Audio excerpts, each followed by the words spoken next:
мыйзамдарды экспертизадан өткөрүшөт, айрыкча конституциялык мыйзамдарды.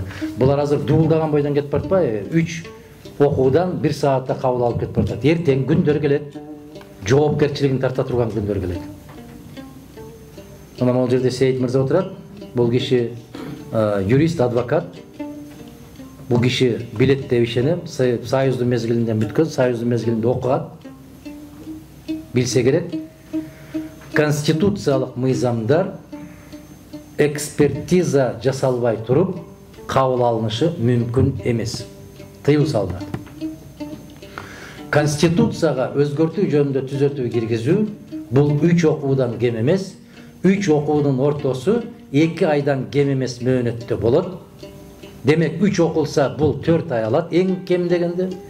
Андан кийин элдик талкууга түшөт 6 айдан кем эмес деп турат. Сейит мырза. Демек 4 ай менен 6 айды кошсок 10 ай болот. Андан кийин Конституциялык палатага берилет. Конституциялык палата андан кийин өзүнүн тыянагын чыгарат. Аны чыгаргандан кийин жогорку кеңешке келет. Жогорку кеңеш кабыл алгандан кийин референдумга чыгат. Эсептегиле. Муну мен жазган жокмун. Конституциянын талабы ошондой. Эми эсептеп көргүлө канча. Эң каттуу иштегенде 1 жыл керек. Анан кантип азыркы келгенде мен июнга чейин өткөрүп коем. Кантип өткөрөсүң? Ким өткөрөт? Кайсы жогорку кеңеш кабыл алат аны? Азыркыларбы? Азыркылар 28-ден баштап мыйзамсыз, легитимсиз. Тугандар, карап көргүлө. Мына сиз айтып аткан уюмдардын баары ЖКУ дагы.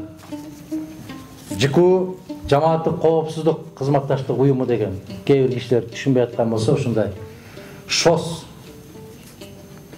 Шанхай кызматташ ШКУ бул. Янысы ЖКУ, бунысы ШКУ.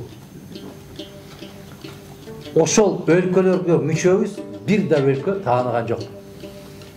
Бүгүнкү бийликти. Түшүнбөгөндөр айтып атат.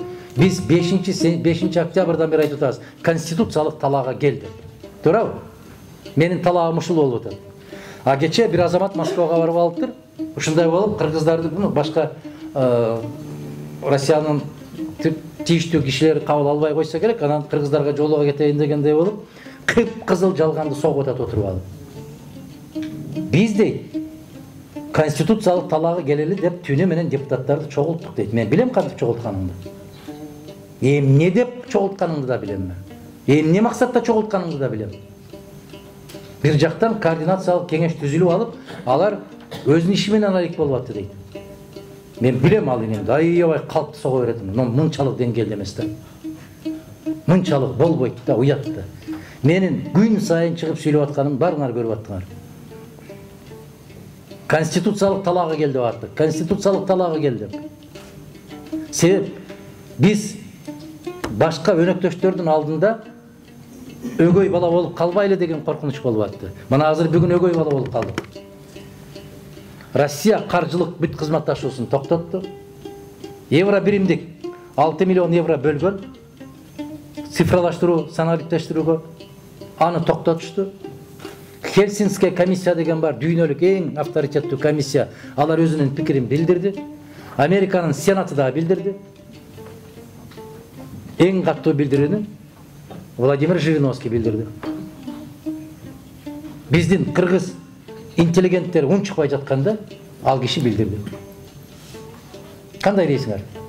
Демек, Мадумаровдун айтып атканы ак бекен, таза бекен, туура бекен, 100%. Бирок бир гана силерде көнүп калгансыңар, муну Мадумаров айтып атат. Аны Жириновский айтып атат. Биз ушундай өксүкпүз да, жигиттер, кыздар. Өзүбүздөн чыккан азаматты эч качан. Мен ушундай мисал келтирем.